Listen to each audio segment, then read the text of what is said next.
vamos aí, né, falar, né, mais sobre a segunda parte aqui do livro de Deuteronômio, e a gente vai começar aqui a partir do capítulo 8. Então, Deus está sempre lembrando ali o povo de que eles, né, saíram ali do Egito, não foi pela força deles, foi pela força do próprio Deus. O povo é que estava clamando ali, né, por Deus, e Deus vai e liberta eles.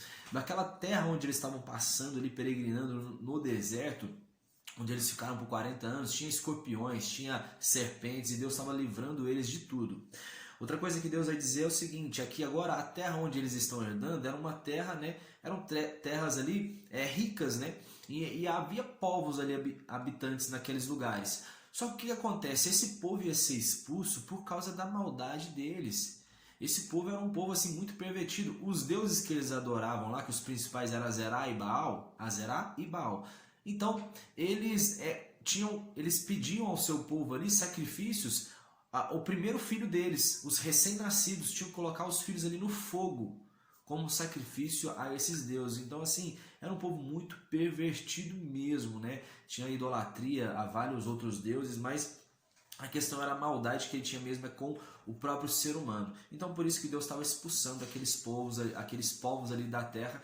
E Deus vai dar instrução para, né, que os israelitas não cometam, né, não se misturem ali com a cultura deles, né, para que eles não sofram a mesma sentença. Então, Moisés ali, né, ele vai contar que Moisés ele ficou ali 40 dias e 40 noites, recebeu os 10 mandamentos. Depois, quando ele chega, né, no arraial, vai ter ali toda aquela questão do bezerro de ouro, né? Arão construiu aquele bezerro de ouro. Moisés, ele vai, pega, tritura aquele bezerro de ouro numa água, né, que descia ali da montanha e abastecia ali o arraial. Então ele tritura essa água e joga ali, né, nessas águas, nesse riacho, melhor dizendo, né, nesse riacho. E depois Moisés vai ficar outros 40 dias e 40 noites para poder pegar ali, né, os outros 10 mandamentos, ou seja, as duas outras tábuas ali, né, contido ali os 10 mandamentos. Outra coisa, né, Moisés ele intercede ali pelo povo, ele vai dizer: Senhor, esse povo aqui é teu, né, você que libertou eles, então tem misericórdia desse povo. Né? Moisés está sempre lembrando o povo ali, né, para ele poder seguir a Deus, e ele lembra de Deus: olha, Deus, você ama esse povo, o Senhor ama o povo, né? Então assim, tem misericórdia deles. Deus manda Moisés fazer aquela arca, né, para colocar ali as duas tábuas, né, as duas tábuas com os 10 mandamentos. Deus ele pede para que o povo, né, ele circuncide ali o seu coração, tirando ali toda a obstrução ali carnal, né? Isso verdadeiro, né, a intenção de Deus para que o povo, né, se convertesse. A intenção da lei não era para que eles simplesmente, né, ficassem ali obstinados em seguir essa lei, mas que eles fizessem agora, né, realmente ali um conserto consigo mesmo, que seus corações se voltassem, né, para Deus. Outra coisa que ele vai dizer também sobre as bênçãos futuras, né?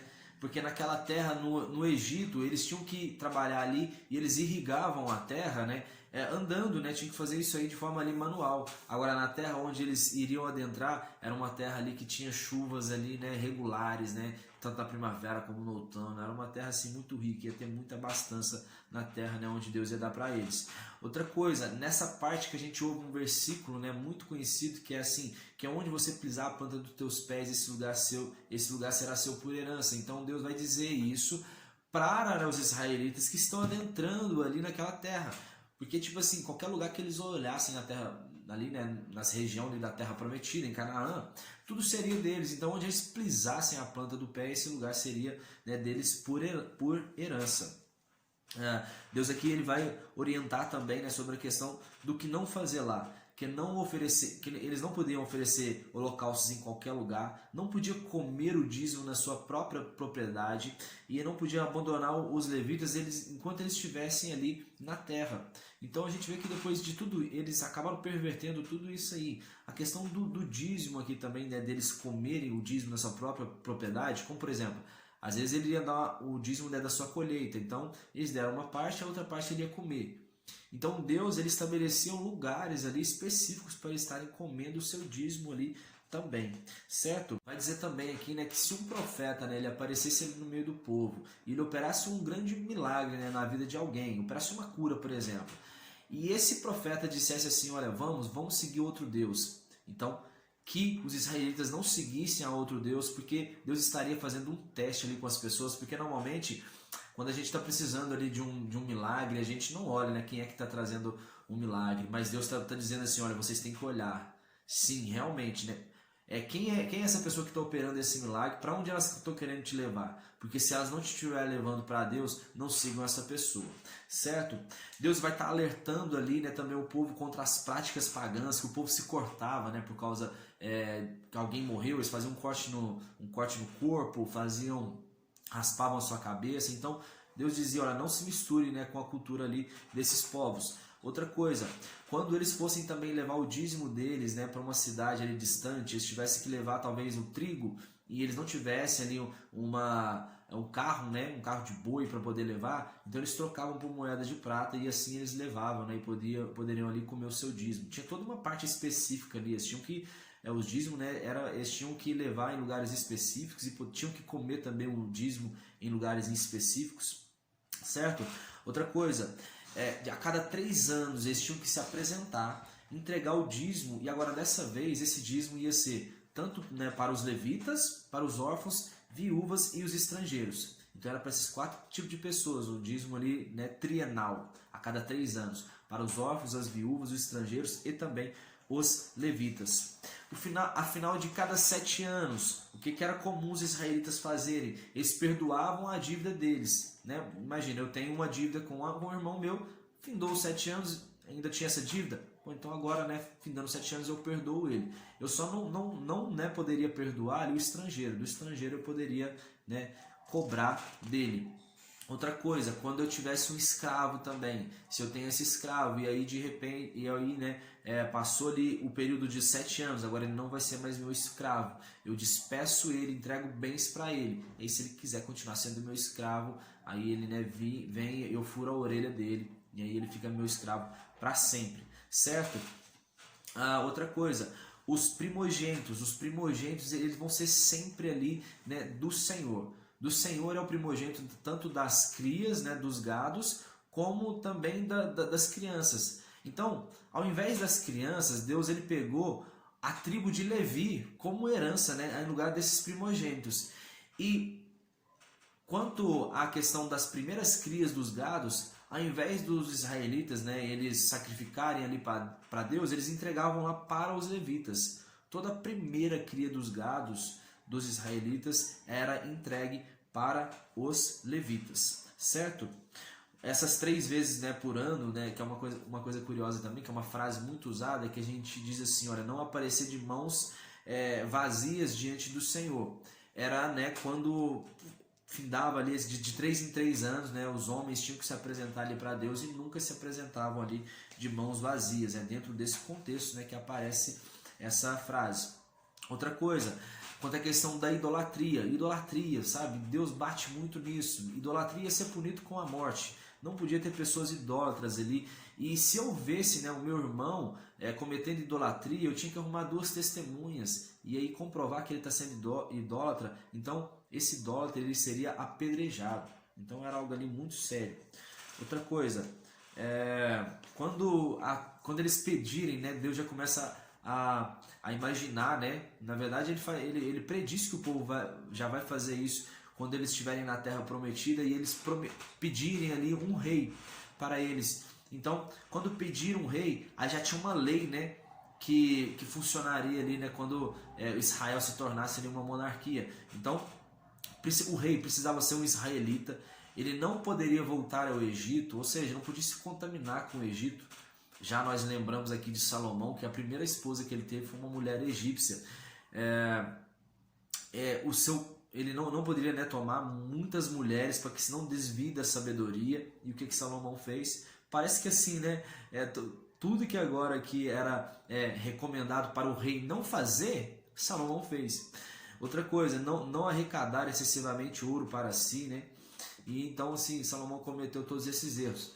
Outra coisa que o rei ele tinha que ter era uma cópia da Torá ali próximo, né, dele, né, da cabeceira da sua cama, e ele precisava estar sempre lendo ali a Torá, a palavra de Deus, né, para que se prolongasse ali, né, o seu reinado. Quanto às ofertas ali dos levitas, né, então os levitas poderiam ficar ali com as queixadas, né, do animal, a queixada, ele ficava com a espádua e com o estômago. Então essas partes ali do animal, todos os levitas poderiam ficar. O peito e a coxa era do sumo sacerdote, era sempre dele. Mas essas outras partes ali eram, né, era entregue aos levitas, eles poderiam comer. E os levitas, eles também, toda a oferta ali, as ofertas especiais, que eram de trigo, vinho, azeite, aí toda essa oferta era toda dos levitas, era sempre ali para eles. E de tudo que os levitas ganhavam, né, ele dava sempre o dízimo dos dízimos, ele oferecia a Deus, né, essa parte.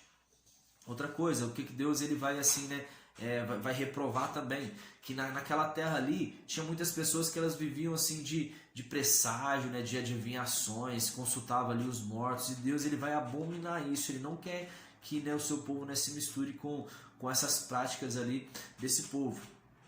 E outra coisa, quando vier algum profeta também, mais uma vez agora de novo um profeta, e ele, né, vier com uma profecia, e essa profecia não se cumprir, então entenda assim, esse cara é um falso profeta, não precisa temer ele. Para um cara ser um profeta de verdade, ele precisa profetizar, e a profecia precisa acontecer. Você não tem que ficar questionando o profeta, mas a profecia você pode questionar, ela precisa acontecer, certo? Outra coisa, né, quando você fosse acusar ali alguém de cometer alguma injustiça com você, ou cometer algum crime, então você vai levar essa pessoa ali até os sacerdotes. Se acaso, né, essa pessoa realmente cometeu essa injustiça ou algo que seja, né, um crime contra você, ela vai sofrer a punição. Agora, se você estiver mentindo, quem sofre a punição vai ser você. Deus ele vai dizer também que sempre os israelitas eles vão se deparar ali com exércitos muito mais numerosos e mais poderosos do que ele. Mas tenha certeza, né, quando vier essa situação, entenda que é Deus que vai livrar eles. E aí, os escribas eles vão pegar e vão dizer o seguinte, olha, se tem aqui no meio do povo alguém que está prometido em casamento e ainda não casou, então que volte, né, e que você case primeiro. Outra coisa, se você tiver que fazer a sua colheita também, né, tá pronto para poder colher, então volta também, né, e faz sua colheita primeiro. E aqueles também que tivessem ali medo, tivessem amedrontados, que eles também voltassem, para que o medo deles não contaminasse aqueles que estivessem indo conquistar a terra. Então assim, né, imagina, já deu aquela peneirada ali, um monte de gente já foi embora. Outra coisa, né, quando você, no meio daqueles povos, né, existiam ali povos que não eram povos pagãos, era um povo assim, né, tranquilo. Não tinha, né, não tinha nenhum tipo assim de prática talvez maldosa, né? E o que acontece? Para esses povos, primeiramente os israelitas eles tinham que chegar, né, e perguntar se eles queriam paz primeiro. Porque se eles quisessem paz, aí eles não precisavam guerrear. Agora, contra o povo pagão, Deus ele é taxativo, ele vai dizer, olha, vocês entrem e vai destruir tudo deles. A idolatria no meio deles, vai destruir todo o gado deles, vão destruir toda a família, até mesmo, né, as estelas, né, que seriam as lápides ali, e destruir tudo mesmo ali daquele, né, dos povos pagãos. Os povos que não eram pagãos aí poderia até entrar em acordo. E para fechar aqui agora, né, vai falar sobre a questão ali, uma lei sobre os homicídios, que se achasse um homem morto ali próximo, né, no meio da estrada, então viriam ali os sacerdotes e agora eles iam medir e ver qual cidade estava mais próxima ali. E aí eles adentravam nessa cidade, chamavam ali os líderes daquela cidade, eles faziam um juramento. E se eles jurassem assim, olha, a gente não é culpa, né? A gente não tem culpa da morte dessa pessoa que vocês encontraram ali. Tinha que fazer um juramento, né? Porque, né, no caso, eles estavam fazendo uma investigação para saber quem é que havia matado, né, aquele homem que encontrasse no meio do caminho. Certo, pessoal? Então é isso aí, né? Finalizamos aqui a segunda parte. Já estaremos de volta aí com a terceira. Fiquem com Deus, tamo junto, abraço.